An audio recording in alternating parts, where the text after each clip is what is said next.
parcours a été... en fait, j'ai commencé l'histoire de l'art parce que je me suis toujours intéressé à la restauration des œuvres d'art. Avant d'engager ce cursus, mon souhait était d'intégrer une école de restauration de sculpture. Et puis j'ai eu la chance de rencontrer des professeurs tout à fait exceptionnels. Le premier d'entre eux était Daniel Arras. Puis plus tard, j'ai rencontré Daniel Rabreau, qui a été mon directeur de recherche. Et puis après, Monique Mosser. Et comme ça, petit à petit, je suis d'abord passé de l'étude de l'iconographie d'Henri IV, à vrai dire, sans trop de conviction, jusqu'à l'histoire des jardins et à la façon dont on les fabrique et à ces questions de technique qui vont nous intéresser dans le cadre de cette conférence. Ce qu'on observe aujourd'hui, c'est un retour à plus de respect de l'environnement, plus d'écologie, etc. Je pense que les jardins historiques sont un modèle absolument fabuleux et totalement sous-estimé.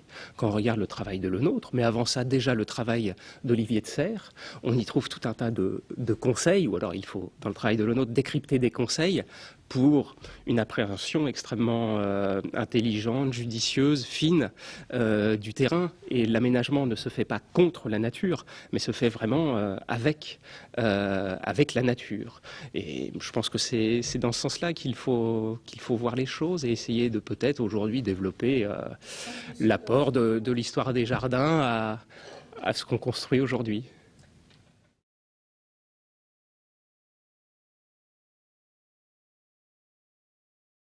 Il y a quelques décennies, ce colloque, Le Jardin, synthèse des arts.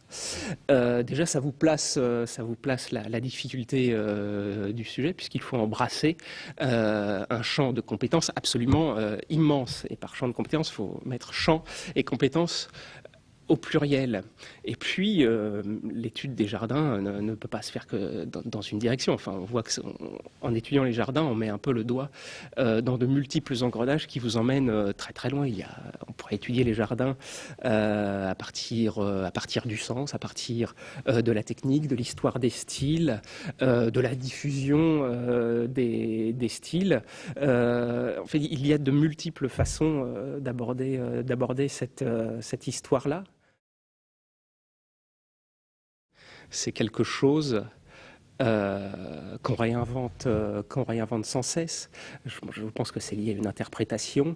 Moi, je peux en faire une. Vous aurez votre interprétation et aller décrypter, déterminer ce qu'est l'esprit d'un jardin. Ça me semble être quasi impossible. Alors, malgré tout, il y a quand même des jardins, quelques jardins, qui sont absolument exceptionnels. Enfin, à vous qui vous semble exceptionnel, il y a des lieux comme ça qui vous emportent et qui vous font perdre la raison sans que vous sachiez pourquoi. Vous allez visiter Serre de la Madone. Moi, c'est un jardin qui me plaît énormément, que je ne comprends pas, mais c'est un jardin absolument fabuleux dans lequel on aimerait se perdre et rester là. C'est celui que je n'ai pas encore fait. Et j'ai quelques modèles, il y a quelques modèles qui m'inspirent beaucoup.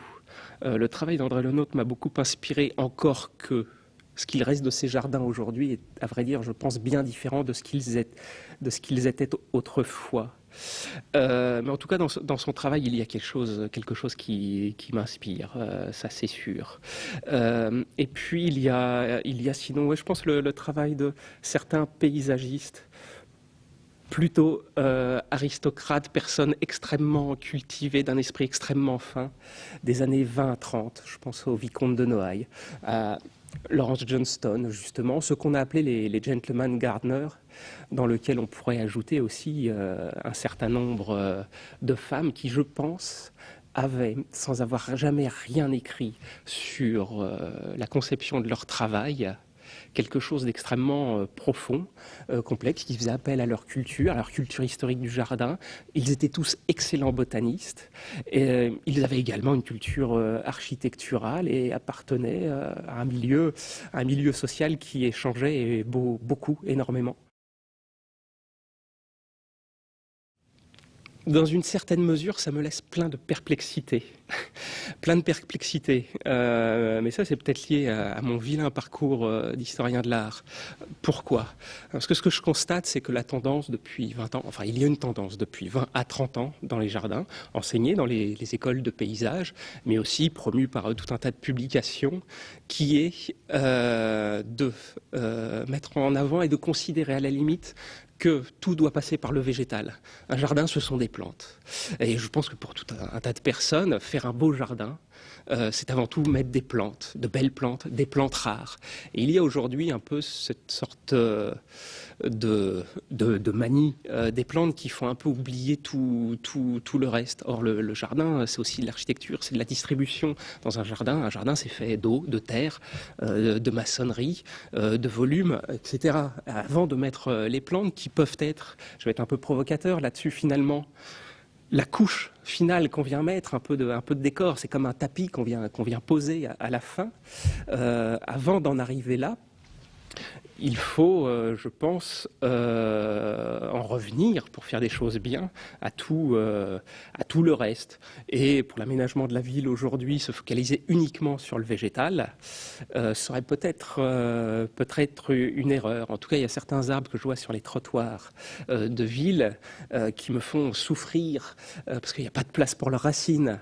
Et puis honnêtement, voilà, en ville, certes, on a besoin de plantes, on a besoin de verdure, etc.